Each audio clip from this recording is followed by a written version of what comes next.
Меня зовут Ирина, мне 46 лет. Детство на самом деле я оцениваю как самое счастливое.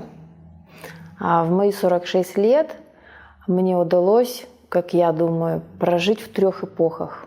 И вот это коммунистическое детство, оно оставило самые незабываемые впечатления, когда можно было все, но при этом мы все были в чем-то ограничены, и родители нас любили искренней любовью. Сначала моя мечта — это воспитатель. Потом мне резко перехотелось быть воспитателем, и я задумала лечить животных. Хотя не скажу, что очень их любила. Это как-то было спонтанно. В итоге я вообще потом не знала, кем я буду. Наверное, просто посмотрела с высоты прожитых лет и сказала: ничего в жизни не меняй. На самом деле глубокий смысл в понятии «семья» в нас вложили родители. У наших родителей была большая-большая-большая семья, настолько огромная, что мы даже некоторых родственников узнавали спустя 5-10 лет, и до сих пор некоторых не знаем. И они нам привили вот эту семейственность отношений. То, что в первую очередь для тебя дорогие люди, это, конечно же, не друзья, не приятели, не собутыльники, не коллеги, а это, конечно же, семья, какими бы они ни были, эти люди. Кто-то, может быть, корыстную цель приветствует, кто-то, наоборот, с открытой душой, но все равно ты знаешь, что это твоя семья, и хочется сплотить вот этот мирок, чтобы он был действительно счастливым для всех. В данный момент для меня семья — это, конечно же, мой любимый мужчина, моя любимая дочь, ну и близкие, мама, сестра, племянники. Мы как-то все рядом. Мы все дружим, мы все любим друг друга, радуемся друг за друга. Но мне кажется, что для любой женщины появление ребенка — это, конечно же, определенный этап в жизни, это определенная грань, через которую ты переступаешь, и вот здесь у тебя начинается. Это было до рождения ребенка, а сейчас после.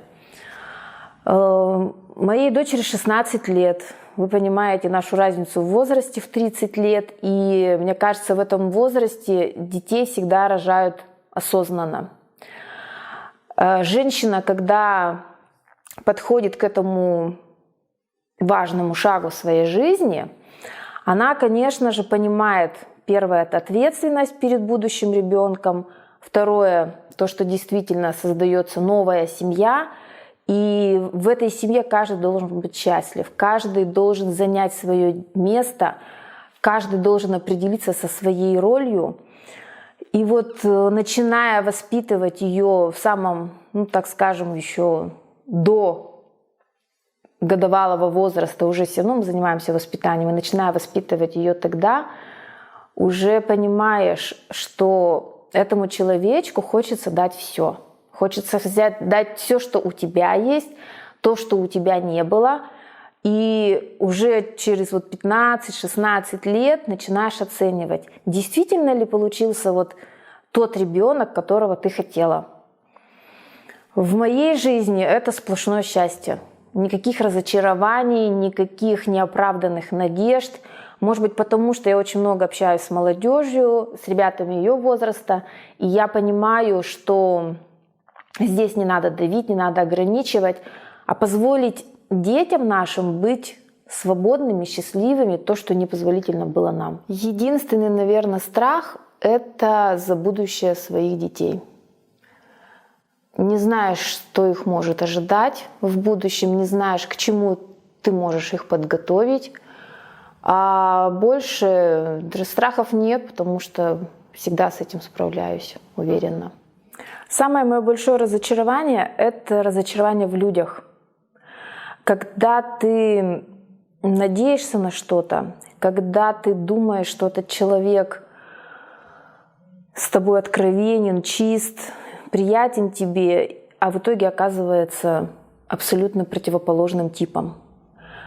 Здесь не предугадаешь, мы же не ясновидящие и не знаем, с кем мы имеем дело, с кем знакомимся, кому доверяемся.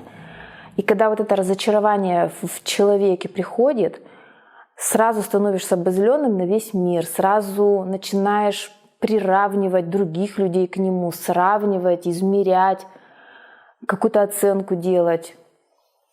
Ну вот это самое, наверное, глубокое разочарование, такое, от которого даже хочется иногда плакать.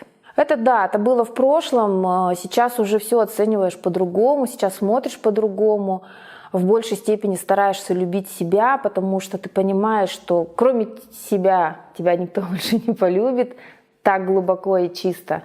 Поэтому сейчас разочарования нет, как-то что-то пришло, небольшое разочарование, может быть, даже не разочарование, не знаю даже, как это сказать, печаль, может, какая-то, и сразу ее отпускаешь. Стараюсь как-то не принимать близко к сердцу, стараюсь не перекладывать это на других, чтобы другие тоже не видели твои эмоции, ну, особенно грустные, печальные, не хочется их показывать. Список на самом деле огромный. У меня есть знакомая коуч, которая учит нас ставить цели, мечтать и делать это глобально. Все мои мечты этого года уже воплотились. Это, наверное, главные мечты жизни: комфортное жилье, полноценная семья, ну и любовь, любимая работа в том числе. А самая моя большая мечта — это выделить в своей жизни год для кругосветного путешествия, объездить все, что возможно в мире. Ну, на мой взгляд, вот лично моя жизнь — это сплошное счастье. Даже те трудности, с которыми мы всегда сталкиваемся, я оцениваю их как некое препятствие для того, чтобы потом себя почувствовать снова счастливым. Действительно, в каждом дне есть маленькие частички счастья. Вот я когда просыпаюсь сегодня, смотрю, у меня орхидея выпустила 3 цветка. Я счастлива, потому что у меня никогда в жизни не росли цветы. Это вот бич мой какой-то. Я не цветовод, любитель. Прихожу, открываю холодильник, вижу изобилие и опять же чувствую, как я счастлива, что у меня есть выбор. Я сейчас занимаюсь волонтерством и вижу лица несчастных людей. Несчастных, несчастливых, ограниченных, обиженных. Я понимаю, что даже вот действительно каждый миг в нашем дне — это определенное счастье. Родители живы — это счастье.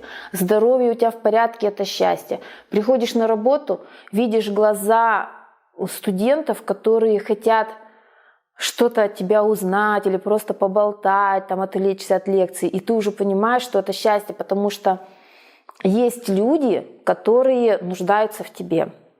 А если это брать близких, то, конечно же, тут сплошные счастливые феромоны, я не знаю, что это. Семья, у нас семья такая, что мы делимся вот горестями, когда вот действительно уж совсем плохо. Встречаемся, обнимаемся, целуемся, и коронавирус нам нипочем. И при всем этом мы стараемся отдыхать с семьей. Несмотря на то, что мы каждый день на связи, видимся, общаемся, друг другу помогаем в бизнесе, еще в чем-то, все равно хочется даже отдых проводить с семьей. Поэтому счастье, ну, мне кажется, что это, во-первых, слово с большой буквы, я бы всегда так его писала, во-вторых, произносила, наверное, с каким-то определенным таким загадочной интонацией. Наверное, здесь у каждого свои ценности. Но когда мы говорим о важности, это, наверное, чувствовать себя востребованным. Ведь если, знаете, как если человек с заниженной самооценкой, он, наверное, думает о том, что мне здесь некомфортно, я туда хочу пойти, но я не пойду, потому что он в себе не уверен. А когда человек чувствует... Когда, во-первых, человек любит себя, это важно. Когда человек чувствует любовь окружающих, бескорыстную любовь, это тоже важно. А чтобы сказать вот что-то для меня одно важно, наверное, такого нет. Вообще я всегда была, есть и буду, надеюсь, разносторонним человеком. Мне мало, мне не хочется бежать по узкоколейке. Мне хочется, чтобы всегда, вот, знаете, как это в железнодорожных путях разводные были какие-то механизмы, нажал на один и пробуешь что-то новое. Вообще я заядлый финансист или банкир. Банкир в династии. Моя бабушка банкир, моя мама банкир. Я банкир с 18-летним опытом работы и стажем. Я этим действительно горжусь. Но сейчас я понимаю, что это уже прошлое моей жизни. Сейчас я преподаю в колледже, в нескольких. Мне хочется передать этот свой опыт, свои знания, свои какие-то, так скажем, фишечки, да, когда ребята придут на работу, их никто не будет знать, и чтобы они уже могли чем-нибудь блеснуть таким интересным. В последний год я очень, так скажем, стала часто думать и прибегать к тому, как изменить свою жизнь, как изменить экологию своей жизни. Экология, все сейчас кричат, это тренд, это модно. Модно потому, что, наверное, мы с этим столкнулись. Модно потому, что, наверное, мы понимаем, что мы сами уже натворили столько делов в своей жизни, что нам самим надо это исправлять. Для меня важна экология отношений в том числе. Экология в семье. То есть экология, это же мы говорим чистота. Чистота во всем. В еде, в быту. Я не знаю, чистота, наверное, в мыслях. То есть, я понимаю, что не бывает совершенного человека, что нельзя сразу стать суперэкологичным. Я даже сейчас направление бизнеса выбрала экотренд, экомаркеты. Мы развиваем сеть экомаркетов. В параллель я понимаю, что кроме своей работы еще должны быть какие-то увлечения. Очень много люблю путешествовать, гулять, ходить, бывать в каких-то местах, которые мы не знаем. Радоваться элементарно тому, что ты созерцаешь, что у тебя есть свобода передвижения. И еще одно из направлений, последнее, сначала оно у меня пришло по долгу службы, это волонтерство. Волонтерство и благотворительность, они у меня вместе идут. Здесь это опять же состояние души. Это не работа. Да, мы каждый вечер должны, не должны, вернее, как это сказать? Хотим помочь нуждающимся. Есть благотворительные фонды, я в них состою. Когда мы помогаем деткам маленьким, особенно больным болезнью СМА. Когда мы помогаем взрослым людям, которым требуется реабилитация, людям без определенного места жительства. И когда ты с этими людьми вот уже один на один, когда ты смотришь в их глаза, и тут приходит понимание, что ты нужен не только семье, ты нужен еще и другим людям. Мне многие говорят, твое добро, ты сильно распыляешь свое добро, эти свои положительные эмоции. А я, между прочим, иногда думаю, что если люди не добры друг к другу, то они злы. Если я не распыляю добро, значит, я должна распылять зло. Конечно же, этого не хочется. Хочется, чтобы тебя запомнили со светлым взглядом и с крутыми намерениями. Через 5 лет я хочу быть успешным бизнесменом, и я буду им. Через 5 лет я не хочу быть наемным работником. Однозначно не буду. Сейчас уже ухожу от этого. Почему? Потому что, наверное, это не только свобода в действиях и свобода в мыслях. Это, наверное, желание самому распоряжаться своей жизнью, желание самому выстраивать свои планы, не зависящие от работодателей, от планов каких-то, продаж или еще чего-то. Через 5 лет я хочу жить на Кипре. Эта мечта поселилась у меня 2 года назад, когда мы там 2 месяца ездили поработать с приятельницей. И я ей благодарна за то, что она для меня открыла эту другую страну. Я бы, наверное, сама никогда там не побывала. И я благодарна ей, что у меня есть друзья там. И я очень хочу жить в хорошем климате, с добрыми людьми, где нет воровства, где нет лицемерия, где нет каких-то злых помыслов у людей. Мне кажется, люди разные настолько в разных странах. И вот эта страна меня действительно привлекла, и я думаю, что через 5 лет я уеду туда навсегда. Я хочу себе пожелать, наверное, свободы. Свободы во всем. Сейчас есть много обстоятельств, от которых ты зависишь, от которых зависимость есть у каждого из нас. Обязательства перед детьми, обязательства перед родителями, перед семьей, перед любимым человеком. Вот хочется чувствовать себя свободно, и хочется, чтобы в этом тебя поддерживали все окружающие, чтобы никто тебе не устанавливал рамки.